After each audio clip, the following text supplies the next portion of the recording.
Hey, welcome to Our Sistas Corner. Where we're bridging the gap between literature and healing. We're your hosts, Kenyatta and Diamond. Thank you so much for joining us on episode 2. Yes, we're back. We're so excited to be back. We have a lot to discuss today. We do. As you know, we're reading Lip Theology. Yes, Miss Candice Benbow. You have a lot of explaining to do to us because we are just getting started into the Lip Theology and all the feels are here already. As you can see, we're in our red lips. But so today's episode, we are getting into a very big topic. It is our theme for the month, which is powerless, and of course it's based around religion because we did choose this book. But yes, it's powerlessness and how Black women find themselves in that season of their life. So that's what we're discussing in this episode. We're so excited to get into it. I feel like this book was the perfect book for this theme that we're choosing this month, because from the bat, Ms. Benbow talks about how, just her moments of powerlessness, and I'm so excited for us to just see how this book comes together full circle to where we see, just what the other side of that looks like. Yeah, and another reason why I feel like this book was also perfect is because us stepping into this podcast was a big season of transition for each of us. And us stepping outside of our comfort zone, us stepping in newness, us stepping into our voice, us stepping in front of the camera to be seen, being authentic, being vulnerable. Yeah. Because it's easy to be authentic with your homegirl, behind the scenes. But we're really bringing things to the forefront, and I think this was the perfect book for that. If you have not grabbed your copy, once again, get her book. This is what we're reading. But yeah, let's get into our subject for today. All right, so today's subject, as we just discussed, is where Black women find themselves in places of powerlessness. Okay, I created a list. I know you got a list of places, and I think that we can just bounce off of each other with the different places that we have. My first place that I believe that, which is really big, Black women, or women in general, but also specifically Black women, because we find ourselves in places of powerlessness and grief. Candice goes into that right off the bat in her book, with her friends challenging her to make a promise to herself to pull herself out of depression.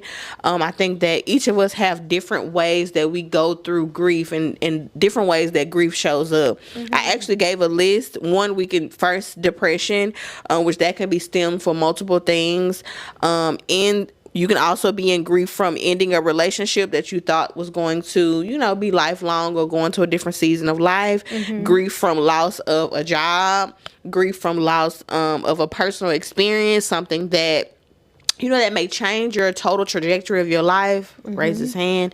And grief of loss of loved ones, whether someone's passing or something like that. And I think that is a major place that we find ourselves in grief and feeling powerless. So what did you have on your list as well? What did you think about those on the list?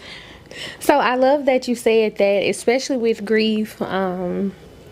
Grief is a whole nother beast of its own. So just the powerlessness felt in grief is, I think, something that we all can relate to because it happens to the best of us. Whether, like you said, is loss of a job, loss of a person, I think we've all been there. Yeah. So in the book, she talked about, we saw her wonderful friends and just how amazing her friends were to show up in her life and to just help her, reroute in certain things. And I was just thinking about the lack of that, like not having that community or not having those women, those amazing women to show up for you in your life when you are experiencing these difficult times. Like imagine, like she said, she was going through a tough breakup and that started the book. So imagine had she not had her homegirls there, like, girl, let's go shopping today. Let's hit the Mac counter. Let's go do this. And just she would still be there. Basically, so the powerlessness in the lack of female friendships and community, really. So that I think when those type of experiences come and you find yourself where you don't feel like you have anybody, and honestly, let's really dive into that a little bit more too. On another scale, you have people, but you don't have people that you can be vulnerable with in that way, or you have people who see you in this season of decline or see you in this season of change, and they don't pour into you in a positive way. Because a lot of us can have people that are just there, just taking up space, but don't even, they don't really, it's a saying that, some people don't want to see you do better than them. So, you just having people around you taking up space and not being. So, yeah, I think that is a big contributor to grief, and feeling powerlessness. Because if you don't have a community, then you're just, floating through. Another one that I listed down here was feelings of powerlessness in your beliefs. Last year my word was belief. Yes, every year we're choosing a word going forward. And last year my word was belief, and I didn't understand how big of a shift in your life it is when you realize how much of your personality, your relationships, your drive in life is based on belief. What you believe about yourself, what you believe about your community, what you believe about your significant other, what you believe about your family, what you believe about you as a woman, or you as a friend, or just your entire reality. And as I started to challenge my beliefs, it really started to shift my life into a more positive, and I challenged my beliefs in a positive way, because you can do it in a negative way, but it started to shift my reality into a positive trajectory, because I decided to go through my beliefs and figure out, where did you get this belief from? Is it yours? Why are you feeling like you have to barricade yourself inside a prison or keep yourself from doing X, Y, and Z because of this belief? Who gave you this belief? Where did you get it from? So the list of places that I wrote down that we attribute and get our beliefs from is whether you're under a religion or you have a certain type of, theological belief, your family and your community. Those are such great contributors to who we are as people, because of course your environment will dictate who you are. So those beliefs can make you feel powerless, especially when those beliefs go against your natural order of what you think you're supposed to have in life, where you want to go in life. So I think that was a big one for me. Okay. And to kind of like piggyback off of what you said, in the book she mentioned something that was very important to me.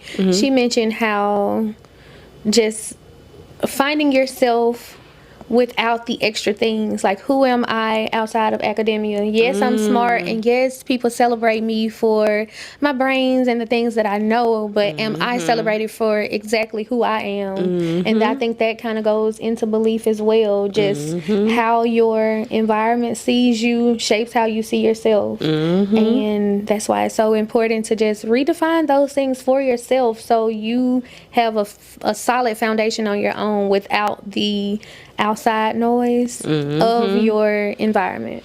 Yeah, and I think a lot of people need to look at themselves as far as like your character, who you are as a person, like you said, outside of the academic achievements, outside of who you are as a wife, a mother, a girlfriend, a wife, it's all the roles. Did I say wife twice? I probably That's when we had it. Because I'm calling it in. But yeah, who you are outside of those things, like who you are at your core as a genuine person when you're not serving somebody or trying to be served. I think that's so important to look at who you are and really make a depiction of. I don't think there's such thing as good or bad, but if you hear the cause hell, then you know what side you on. But yeah, did you have another one as far as the different areas of powerlessness? You know what? That kind of knocked off my third one. My third one was identity. So yeah. Okay. Yeah, that well, I guess mine kind of plays into that as well, because she mentioned just how sexism in the church shows up like and we'll discuss it more as we go further into the book, but in the introduction she talked about how the death of Whitney Houston and the murder of Rekia Boyd really changed something in her, and how the community and the church leaders and everyone, how they failed them, and that really sparked something in her. And I feel like she said that moment, or those moments in her life, really birthed Red Lip Theology. Because what world do we live in where the women aren't equally cared for as the men? And yes, it is wrong. Not to get too deep into Black Lives Matter. I don't even want to put that part in there. But you know, we ain't getting into it, but so not to get too deep into Black Lives Matter, but she talked about how yes, it's wrong when it happens to anyone, but there was more of a focus on it happening to the men and discounting it happening to the women, and that's just not the narrative. That's not the correct narrative.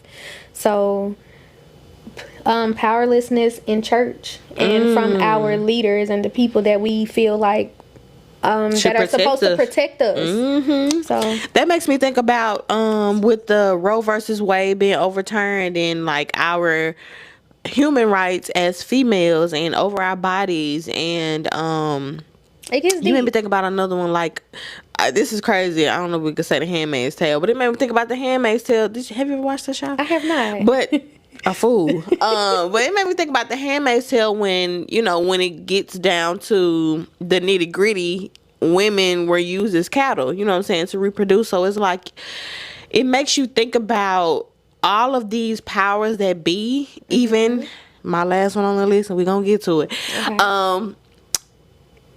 Make women, specifically Black women, feel that we're not protected and that we're not safe, and that we can be easily disposed and easily taken into captivity and easily stolen and not missed. And I think that's a big thing that we have to acknowledge as Black women, that this space that I hold up is important to me. This space that I hold up, I believe that I matter. I believe that my experience is valid and should be valuable to everybody who's around me. But of course, we realize that that's not always the case. That's not always the case. That's so unfortunate, because as the world knows, Black women are really the first person you go to when things happen. We're the first 10 toes down, like I said, behind everyone. So to just know that so many of us are experiencing these feelings where we feel like we are not valued, like the spaces that we occupy are made to make us feel unworthy, it hurts. And to say, and let me say this, that we're your mother, and if you know, you know. Okay. But we ain't gonna get into the woo-woo shit. You gotta get to know me first. But yeah. She takes it there. Yeah. But that's a heads up. Tinfoil hat on. But no, I just, I agree with you 10 toes down. It's very discouraging. And I think that, and we're going to get into our perspectives on each of these as we get into the episode, but it makes me nervous. Like, I'm not an easily rattled person. As a twins mom, baby, I'm with whatever. But it rattles me when I think that I'm in spaces that I'm not safe, and then I'm in spaces that something can happen to me, and you bitches ain't in the streets. You need to. Can we say bitches? Are we saying bitches? We gonna say bitches. Okay. Well, you're not in the streets with the pitchfork. You need to be yelling my name. Something happens to me, I want riots in the streets. Listen, you need to at least write a letter. Ain't nobody write a letter. Oh my God. But no, I think that that's all of those things are so valid as feeling powerless. Is it my turn to give my one? Yes. So my last one on my list was men, and that's because I'm going to specifically say Black men, and I don't want to start a riot. It's not a riot because those are your experiences. We're in today's age, we are not safe with Black men. It's just so many layers to this, and we finna get into it on the second half. But I just don't like the fact that we are your counterpart and we are seen as your enemy when we correct black men. Of course, I know a lot of black men's perspective comes from their childhood, just as with women. Yeah. It comes from your position in the family, just as with women. So a lot of our experiences shape who we are as people. But at the end of the day, as a black woman, I am your counterpart. I am the other part of your race, so I should be regarded and redeemed and valued on a different level than anybody else. And it should be the same with black men to black women, but I think that is not happening, and that makes black women in this day and age feel very powerless, to where we're just told to shut up and take it. And that's so unfortunate. Yeah, that's so unfortunate, because we're equal. We're equul, and not to discount somebody's role. Everyone has a role to play, and not to discount that. I wasn't gonna say equal, but go ahead. Go ahead, do your big one. In our personhood, yeah, we are but equal. In the reality of life, we lapping you boys. Get up with us.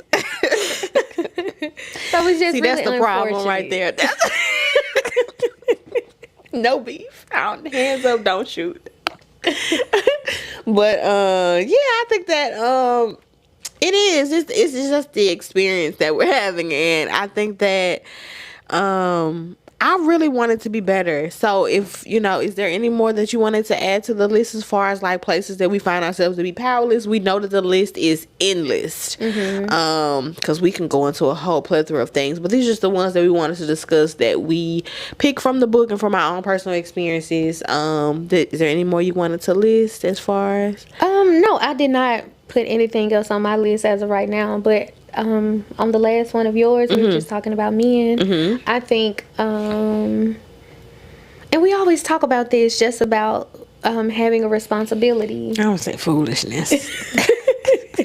I think whether we agree or whether we like it or not, everyone in the community has a role that they have to play. True. And yes, some of us don't feel like the men that we know, the men that we interact with, are emotionally competent on the levels that we need them to be. And I feel like, I don't know, I think it's important for us to be able to spot the signs when it comes to that. Like when we know better, and like we said, we're healing. Hold yourself accountable. Yes. Because sometimes, like, some of those guys we know. I could name one. Well, go ahead. Next order of business. Some of those guys we know. But yes, I think anytime, there will always be friction anytime that there is a level of accountability that needs to be addressed. And when there is someone trying to hold someone accountable and someone is running, just doesn't want to hold those responsibilities, I think there'll always be some kind of friction going on. So I think it's important for us to, now that we have like the tools and everything in our toolkit, to just be able to spot those differences in the men that aren't able to pick up what you're putting down. Let them go see. Because I don't want to occupy any space where I'm uncomfortable around a man. And I know sometimes that's unrealistic to say, but if I don't feel safe, I don't want to be here. I will not be here. Because you're going to see the dust I'm kicking up when I'm running out of there. Or this belt. Please don't have me lifting my shirt. Okay, girl. Foolishness. We could definitely get into, as we shift the conversation, get into the ways that we've named the places of powerlessness that we see black women in, and women in general. So we can get into how those things show up as far as like how we see them. Like how, because she expressed like letting herself go. She expressed like, gaining weight and different things like that. So we can show how powerlessness shows up in grief, belief, identity, and men. And then we can go into how we decide as women ourselves to transform ourselves which is a choice. And that she also gives that definition in the book as well. Being a choice that you can make. Yes, so, transformation is always a choice. I love that you just said that. I forgot. In the book, she did mention how her relationship with food changed as she became, as she went through levels of depression. And that made me think about how how powerlessness shows up in our diet and daily habits, as well as in the workplace. And we talk about that. And just to clarify, she was going through a level of grief from loss of her mother. Was it her mother? It wasn't her mother yet. It was a loss of grief from a relationship that she was in. Grieving a relationship. Yeah. So, go ahead. And that's always tough, especially, when you picture things a certain way and things don't look how you pictured them. That's always tough to deal with. Now, I don't know, Miss Benbow. I don't know. Because what she told us, I don't... And we might need to get into that on the final review. But Miss Miles was dating a married... He was a married man, huh? Yeah. I think she said it was a married man. No judgment. But come on now. Yeah, he was a married man. But I feel you. Because I've been a side bitch. Let's go. And I think that's so beautiful that we are able to grow from these things because... I, too, not a married man, but I, too, was in the number. Yes, it's something to grow from, Yes. And I love how she was just so open and honest with us with that, because that wasn't something that she had to share, she did not have to share it was so necessary. And I love that, because we often talk about healing and community, and a big part of healing and community is sharing your stories and experiences with the people around you. Yes. And of course, they don't always show you in the best light, but I think they are still necessary for the people around you to understand you in your wholeness. Very much so. Just to go into a different way, like I know she talked about weight gain and her relationship with eating. Another thing that she touched on was her appearance and keeping herself up. I think another big way that we see grief, powerless and grief show up is us not taking care of ourselves, letting ourselves go as far as, like, if you was a fashion girly, you like to put that, put it on, or if you just keep yourself up nice, or in any type of way when you fall off and just start doing the minimum. I can say for myself that I did that during certain seasons of my life, as far as going through either relationship loss or going through postpartum after the twins. It just got to a point where it was like just t-shirts and tights. Like, girl, come on now, you got a closet full of clothes, put your clothes on. But it's like you get to those points of, it's like a constant mental loop of sadness and like not feeling like you're just in the best mindset to the way I feel inside. I'm portraying it outside. Unfortunately, that happens a lot with most people in grief and feeling powerless in their situation, whatever their situation may be. And I know that's how it shows up when you just kind of like fall off the face of the earth. Another way, you don't show up for your friends anymore. We talked about not having that community. You could be part of that problem. Like when you're going through something, raise his hand. When you're going through something, you feel like you don't want the people in your community to, they say misery don't like company. You don't want the people in your community to be in your mess with you, but sometimes most of the time you need that. You need to bounce that sadness off of somebody else's joy to get joy back.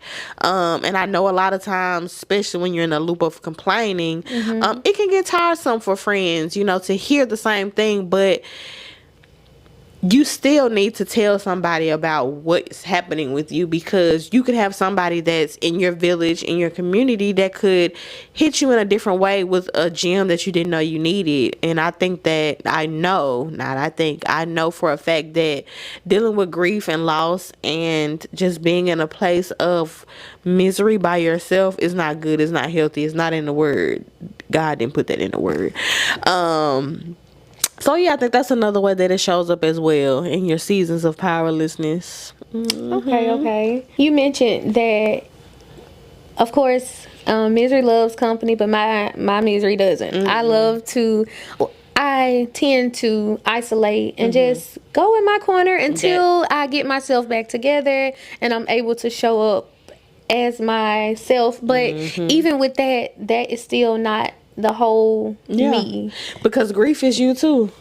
Sadness is you too. Loss is you too. And I think that us in this friendship that we've been building and that we've been working on, because we have experienced friendship loss, we have experienced seeing ourselves in fullness. Like, you wasn't a good friend, you know, you weren't a good person to have in someone's community at one season of your life. Whether, I ain't gonna say you weren't a good friend, because let's rephrase that, in ways you weren't a good friend. You have senses of selfishness and, you know, lacking of showing up. But we're learning that too is who I am, and when I'm hiding that part from my friend, I'm hiding a part of myself. So now when I feel like I go through these seasons, I can't show you that part of me, but it's like, dang, I'm not even being my authentic self with my friend. I'm not allowing my friend to be my community. I'm not allowing my friend to let me lean on them. You know what I'm saying? So that goes back into trust as well. Like trusting in yourself. Like I trust myself to know that I am putting myself around the best of the best. People that accept me wholly. Like we say, you and I all the time. We go back and forth with talking to each other. You know, just talking some sense into one another. Because there are plenty days where your head be off swivel. It's all right. Because I know I go all the time. Head be way off swivel. But I think that too, trust and safety. Well, I was saying safety as far as, and you know, most people, when you say safety, you're like, oh, I'm safe with somebody else. No, safe with yourself. Even if you're dealing with a friend that isn't a good friend, or you're dealing with a community or a loved one that, from your experience of what you've had with them, they're not X, Y, and Z the best fit for you, you can trust yourself to remove yourself from that situation and be able to grow and be able to place yourself in a better situation to meet new friends, to meet new, you know, well, I ain't gonna say new family members, but, you know, meet new community or whatever, because community can be anybody. But, you know, putting yourself in a better position and being safe with yourself. I think that's something that I'm working on. Safe with myself to know you ain't got to stay nowhere that, like you said earlier, you ain't got to stay nowhere where you're not receiving what you want to receive.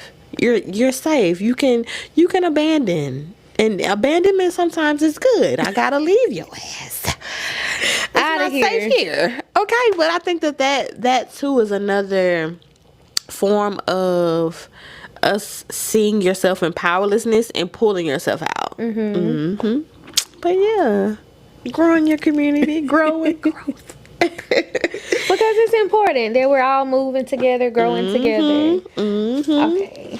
So, I feel like you go ahead. I had a few more things. Was there something else that you wanted to say about this part? Yeah. So I think that another way that Black women see themselves powerless in certain situations or relationships, I'm gonna piggyback these two together. When it comes to identity and men, and I think that we can go into religion at the end, because that kind of cores into the book of what she talked about. But identity in men, women today, you know, I just said we haven't been safe with men. I think that the key things to see when a woman is powerless in a situation with her identity, and specifically connected with a man, is when her spark goes away. Now, we say that all the time in our community. You can see like, oh, that man taking her down through there, or she losing us women, we have to realize that when you get with a partner, you're still an individual. Yes. When you get with a partner, you have children, you become a mother, you're still an individual. When you get with a partner, you get married, you have children, you have a home, you have a business, you have a career, you're still an individual. And it's so important as women that when we recognize that another fellow woman, especially a Black woman, is in a season of powerlessness, that we pour into that woman in the best way possible.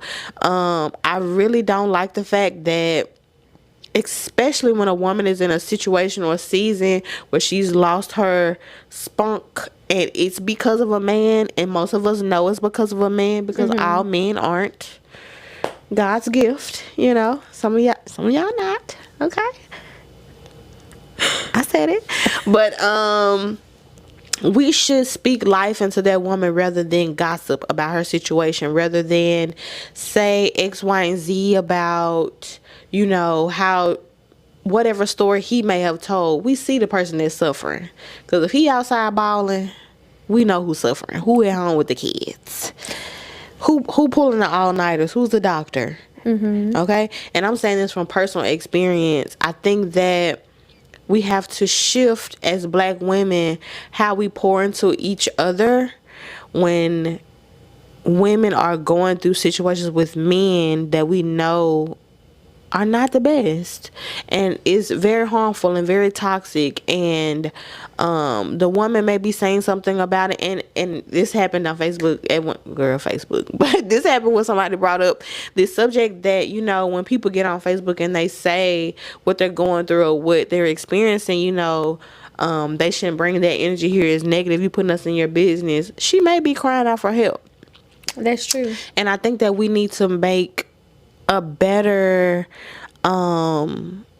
we need to make better choices when pouring into one another and encouraging each other to be in a better situation and walking away from these toxic and very destructive relationships, especially when we know a woman is losing her identity and a woman is doing that because of a man.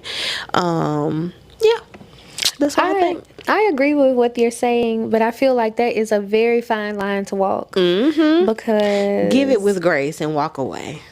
That's what I think. Because everyone isn't open to that. Everybody is not open to receive that criticism of somebody they hold so dearly to their heart. So like you said, handle that with grace. We gotta do it like Candice friend. Candice like, I love you, but do better. You let yourself go. And listen, I want to say something else, but I ain't gonna even say that. But girl, you need a drink. Okay. Is you scared or something? But I think that some people aren't as receptive to receive that. And I think you just have to,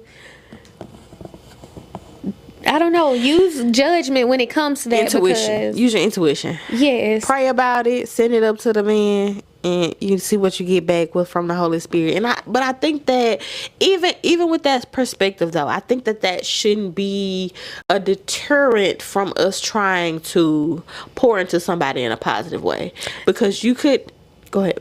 No, because you could have like this disdain or this like hesitation, like, oh, I don't want to say this because I don't want her to think that I'm judging her, or I don't want her to think that I'm trying to tell her what to do, or X, Y, and Z. But I think that there is a certain point where it's like, I respect you, you're my friend, I respect your relationship, I respect what you got going on, but I love you. Like, come on now. I love you. Yeah, I love you. And girl, I just say it's important to walk a fine line with that, because yes, I love you, but just speaking from personal experiences, I have been in a situation where I told a very good friend, you know, I expressed my feelings in that way and it was not received well.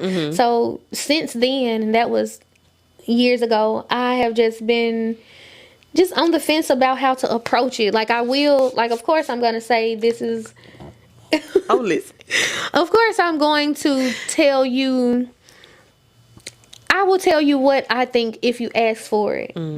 Because, yes, I want the best for you, but in the same breath, it's hard for me to want that for you more than you want it for yourself, because you gotta want it. I am on the outside looking in. I don't know what's being said to you, or, you know, I don't know the intricate inner workings of everything, but it's a fine line to walk. But I agree, and it definitely is. And proceed with grace. Don't get in nobody's business and they bust your head.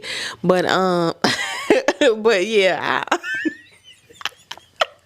This girl is so funny. But don't do that. But definitely, you know your community, you know the people that you love, you know the people that you want to protect. So that was a good moment, and we're gonna shift to a higher ground.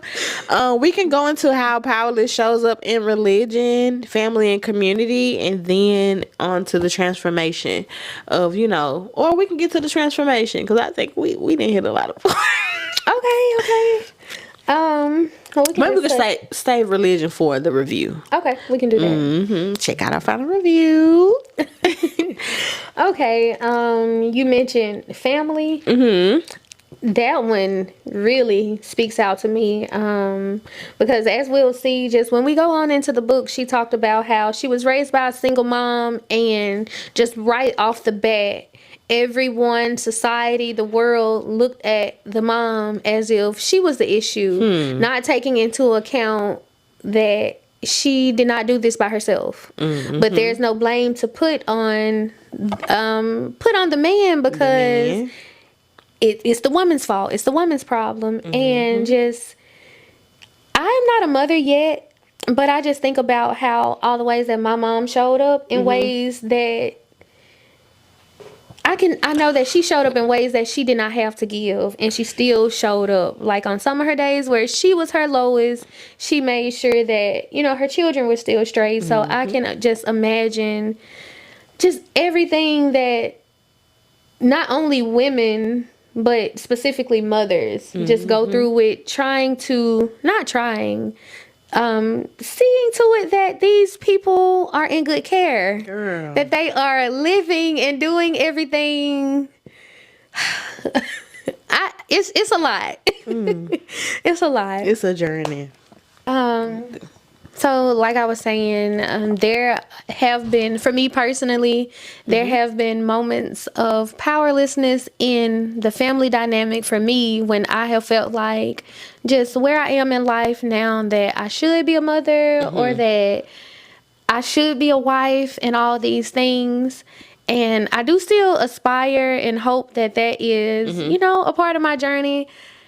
But when I think about just the sacrifices that my mom made and the women that are surrounded by me, you, all my friends with children, that's a huge responsibility.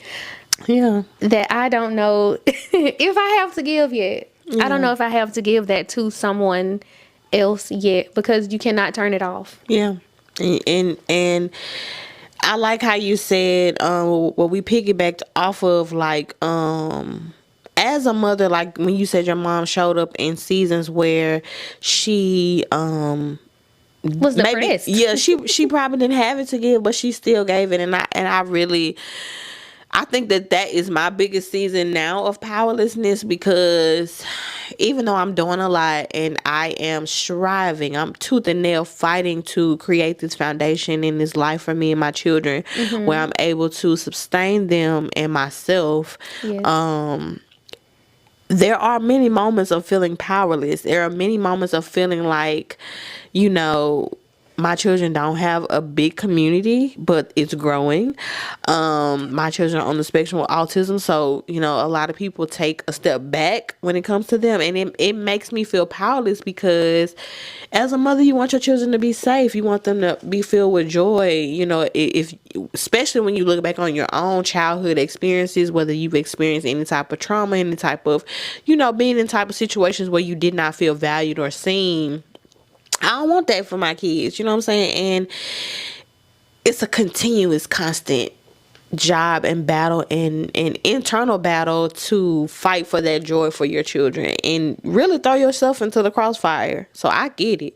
But I think in that too, that goes back to when we talked about community. You got to give and that's something that I'm learning, give your community an opportunity to show up, even if it doesn't look like what you thought it was going to look like, even if it doesn't have the people that you anticipated it would have.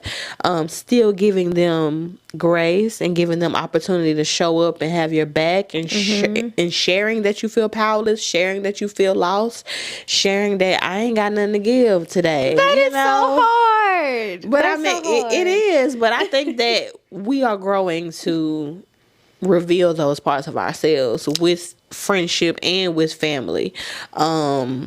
And I think that it's important. It's important that I know that you will be a mother. You're going to be a great mother. You try to outdo me every time. Bitch, I'm going to tell you every time.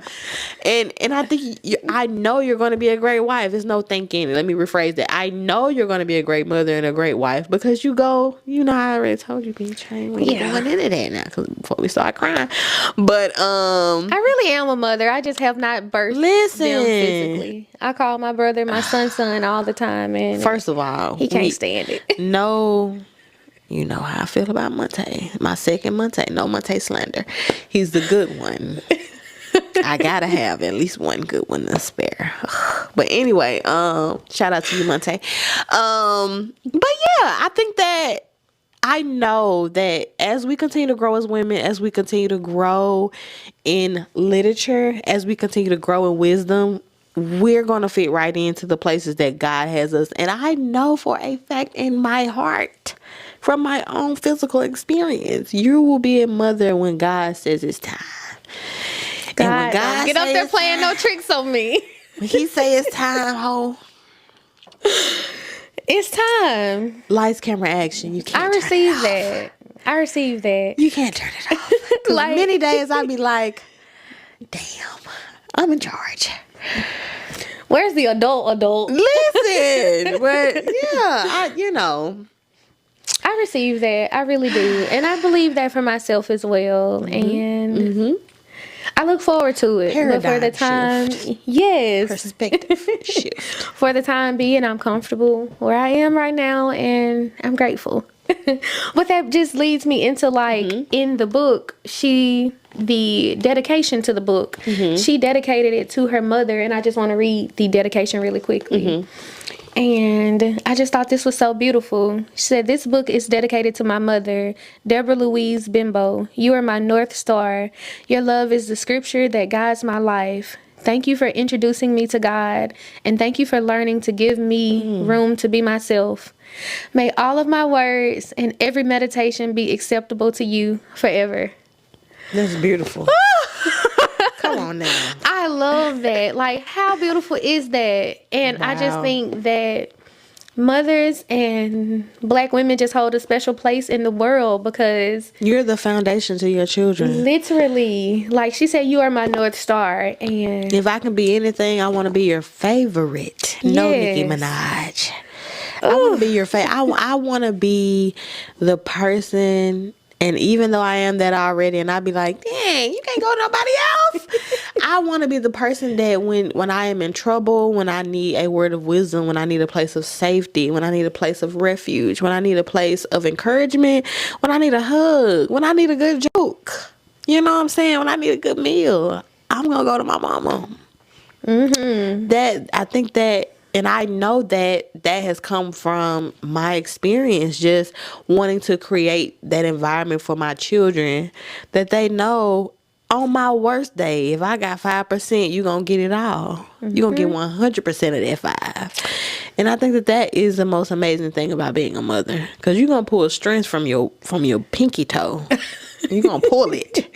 And I love how, and like we said earlier, sometimes you don't even know where that strength comes from, but wanting to show up for your children and be everything that they need when they need it births another level in you. And I admire that about you and all the other moms because shout out to the tribe. Ooh. Y'all really do y'all thing. Y'all know who you with. Shout out to Jazz. We gonna shout you out, girl. I know we be professional,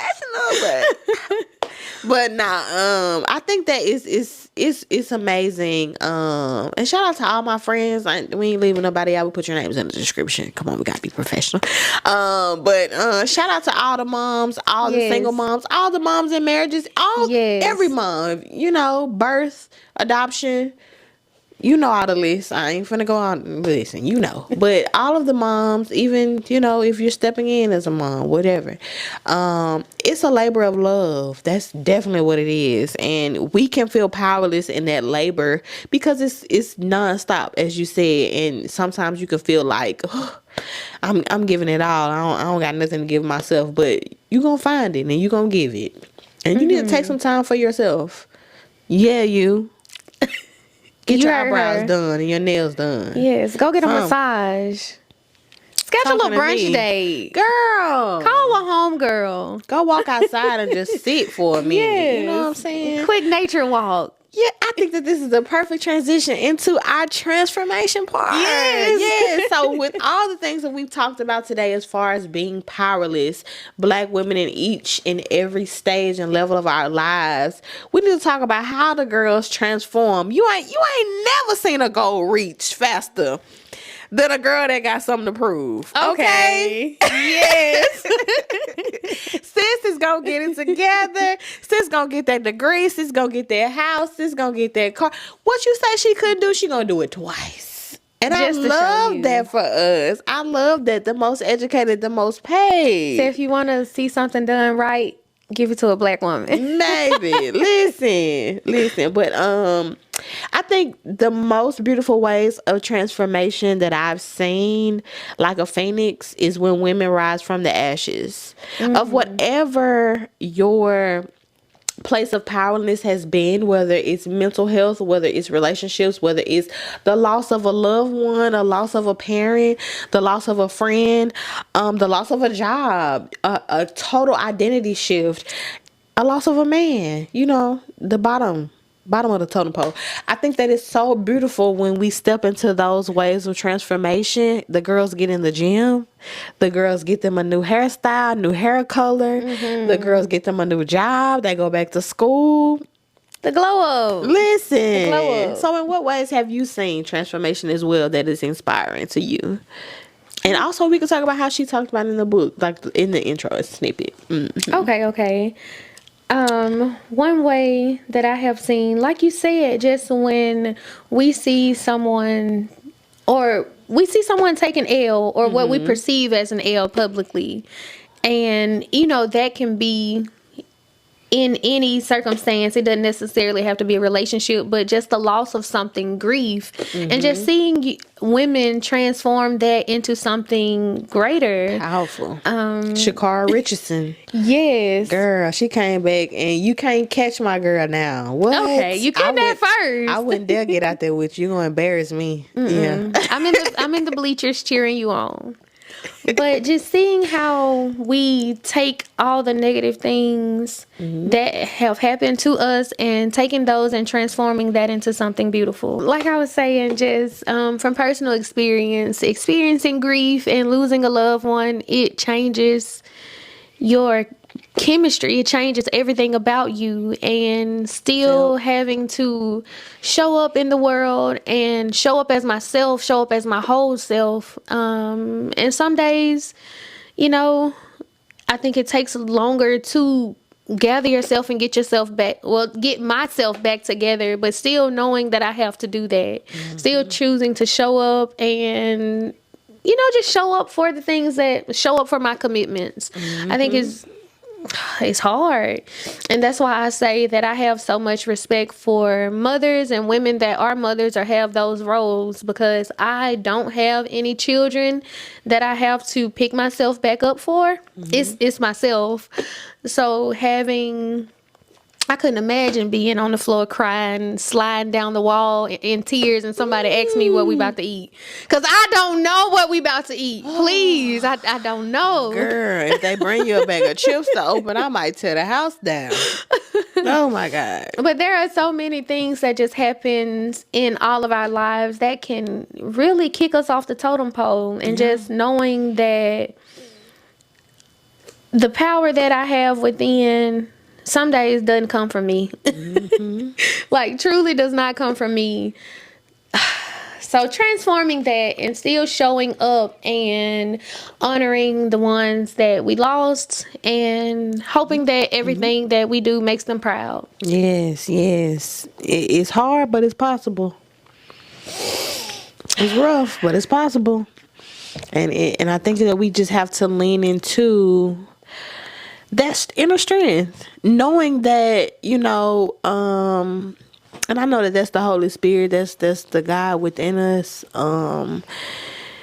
because you lean not unto your own understanding, and you ask for a peace that surpasses all understanding. Whew. That's something. I always ask for that. And to cast your cares. That's what he said in his word. Cast your cares. Because guess what I'm going to do? Here you go. I'm going to cast it. I already told you. The bills due. They going to come get the car. Well, if they come and God, make sure it's an hour that I'm at home. Oh, my God. And make sure the driveway is clear. I'm going to cast my... And guess what? When you cast your cares, God going to make a way for you to push through. You going to pick yourself up on a day like, dang, this my last day. And somehow, a piece of strength just fall right into where you need it. So I think I think that when we think about the process, it seems impossible. It seems unbelievable. It seems to be a place of powerlessness. And as women, when we think about like, how am I going to do this? You're not.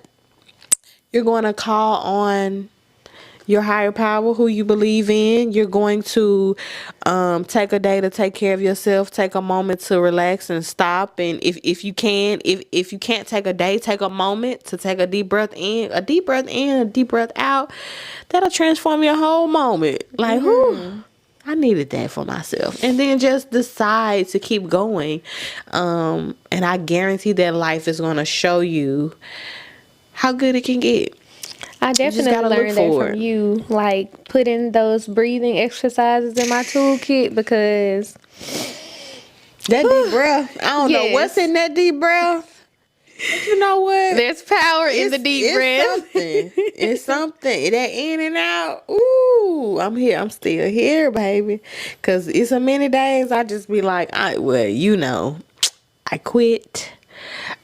I'll catch you in a week. I need a break. And you be like, do you need a break or do you need a deep breath? Do you need a break or do you need a nap? Do you need to go to sleep? Do you need to take your magnesium? That's where my butterfly effect.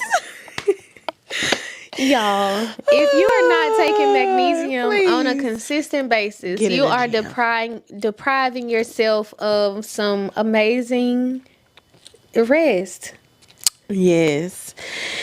Because that magnesium. Ooh. Top 2 and it's not 2. Baby, that girl. You think you that girl? That magnesium? Okay. That girl. So as we wrap up this transformation part in the end of this segment, as our main subject, we're talking about powerlessness. I just want to say, I believe that the transformation that each of us take as women, Black women, is very important. It's very necessary. Yes. But your perspective is the most important thing. What you say out of your mouth and what you believe in your heart, your beliefs, they are the most important thing. And they're so small and so fickle, but they transform who you are in your life. If I can give a personal experience, 2 years ago, my belief about myself and where I could be in this life and as a mother was like bottom of the barrel. My belief about my ability to do the things that I'm doing now by myself with no problem, a little planning, because you plan to be prepared, duh. But my belief about what I could accomplish was bottom of the barrel, was zero. It was, I cannot do this by myself. And now I know through a perspective shift, belief in myself, belief that God has not sent anything to me to cause me to fail or to crumble. He sent everything to me to work together for my good. I believe that transformation comes from you understanding and loving it and believing in yourself. So if you take anything from this episode, just know all of these things and places that we experience powerlessness, we can definitely experience transformation and take ourselves to our dreams. So that's all I have to say about this segment. Anything else from you? I would also like to say, like we said earlier, transformation is always a choice. And I want all of us to always make the choices that are necessary to take you to your highest good. Mm-hmm. You see, we have been crying all day, and it's not always beautiful. Like, this is not pretty, but we're here and we're showing up, and we are in the direction of our transformation, and I love that for us. Yes. We're moving on to our butterfly letter segment, you guys. As y'all saw in our last episode, it got a little emotional, which may happen in every episode, but Per usual. That's a little light work, actually. let them fall and then we ball. Okay. But we wanted to give our, once again, let me say this before we get into it. So send your butterfly letters to the email that is in the caption. We would love to hear you guys to praise yourself, your friends, an entity, a business. We're going to give ours to certain people today. You'll see a good example. But the butterfly letter is basically to give somebody their appreciation for them being their greatest self, acknowledging the journey that they've experienced. You saw the episode, you saw the material. Yes. Come on now. Yes, and like we always say in the butterfly letters, this is a segment where we just pour into those and give thanks to those that have poured into us, and they might not even have known that they've poured into us, but just the work that they've put out, the things that they've created has just given us so much insight and perspective on our own lives that we just have to give our thanks and our praises. Yes. So, did you want to start off, or I can start off? I can start us off. Go ahead. Okay. So today my butterfly letter will go to the one and only Kennedy Ryan. So I just finished Before I Let Go, and the book was released November of 2022, and I actually bought it then, but I was experiencing my own grief, and the book heavily talks about grief. So at that time, I was not able to finish it. I would pick it up and put it back down for months, for over a year. But I finally got it finished, and that is one of the greatest stories that I have ever read.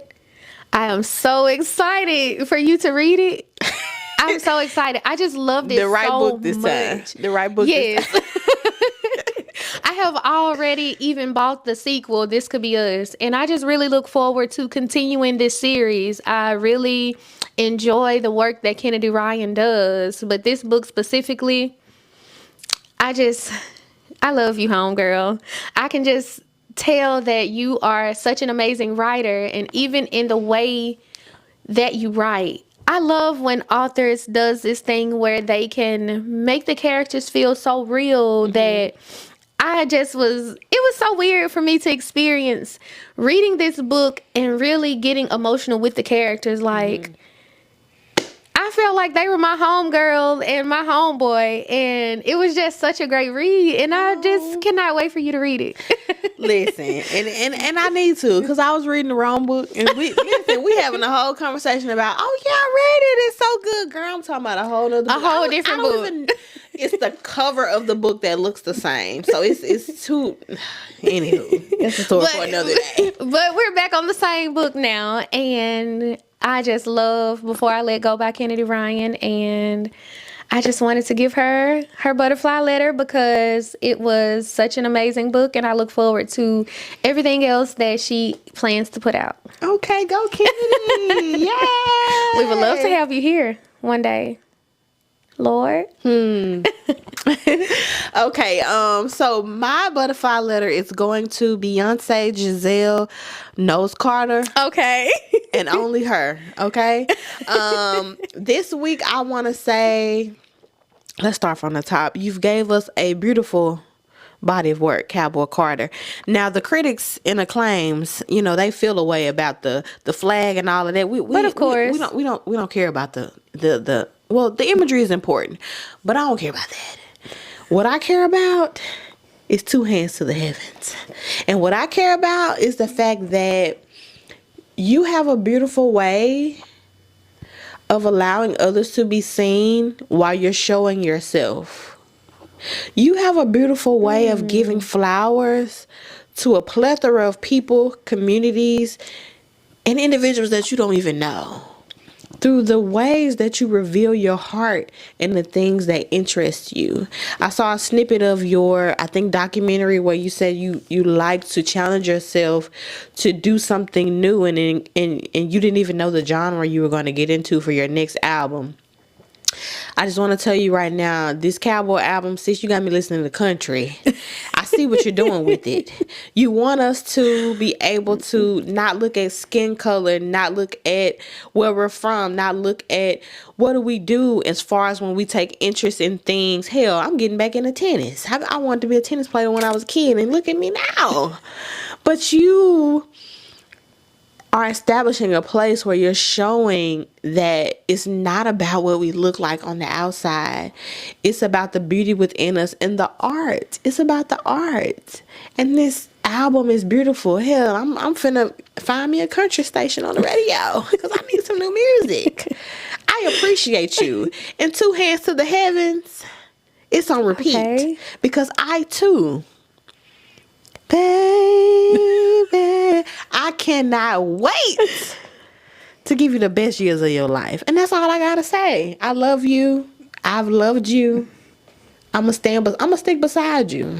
Okay? And when the trumpets sound, we gonna see. But that's another story for another day. I love you. Thank you. You see me, I see you. That's the end of it. I love that. You know, I have to go. I have to go listen. It's okay. You know what? I think with Beyonce's body of work, and I think that she would appreciate that too. You listen to her work when you have a moment to sit with it. I want to listen to the entire. I like to listen to entire albums. Yeah, when you don't have a moment to really sit with it and pull in the info, because she get into some tea. Like, she letting the girls know, first of all, country, it came from us. And I told y'all earlier who else came from us, but we're gonna move on.